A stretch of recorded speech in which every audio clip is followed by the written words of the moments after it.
Hey guys, just wanted to show you my second options here for my batch today. Let's take a look. Same thing, I'm going to do green apples because I've got a bunch of bags of them I need to use, so cut them up into the small pieces. This is plum.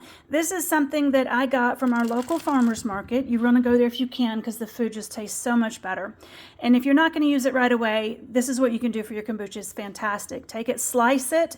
If it's grapes, I put them in the bag and mash them with a mallet, honestly. And then you put them in the bags.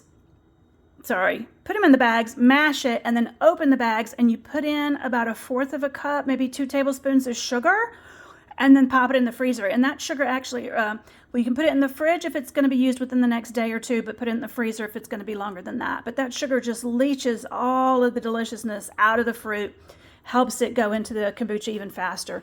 You do not need to account for that extra sugar in your sugar measurements. And honestly, I'm never like perfect about measurements anyway. I eyeball it most of the time.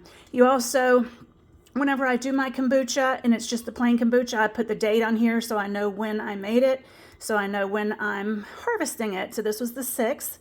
It's the 10th of September today. That was 4 days ago. You can harvest it as early as 3 days. If it's in a warm place like mine is in the Florida room, it should be ready. You can taste test it. You put a straw all the way down to about 2/3 of the way down. Make sure that it's done because it'll be more down at the top where it gets oxygen, and it'll be yeastier at the bottom. So to get the good flavor, make sure it's ready. You can check, about 2/3, halfway down from the level of the fluid down. And if it tastes good, you're good to go. I've been doing this so long, like years and years. I don't even bother to test it anymore. I can eyeball it and know if it's ready, or just know based on the temperature and the days that I've given it to ferment. This was my favorite recipe from the past week.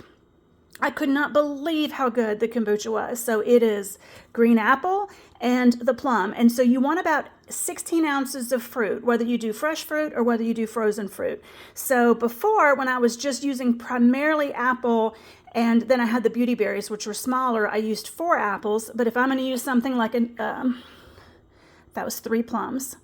So if I'm going to use something that much fruit somewhere else, I'll knock it down to 3 apples. So I'm going to do 1 cup of sugar over here, 3 apples, and the plums. And you do it the same way.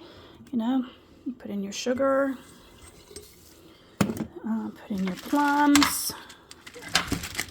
Oh, it is so good when you have put the sugar on there and let it sit.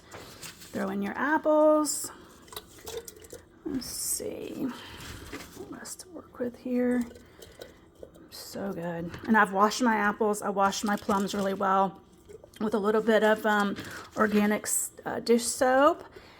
Rinse them really well, because if the soap gets in there, it will act against the kombucha and you will end up with a less fizzy and less tasty batch. Got that done. Fill it up with the water.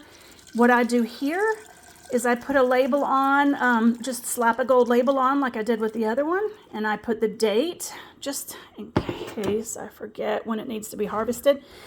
This had a label because it was used for the regular batch before, but I'll put like GA for green apple plus PL for plum, and then the date of 9/10 for today's date. And then I'll set it somewhere. You have to set it dark, somewhere dark. I put it over there by the refrigerator, throw a towel over it to keep all of the light out.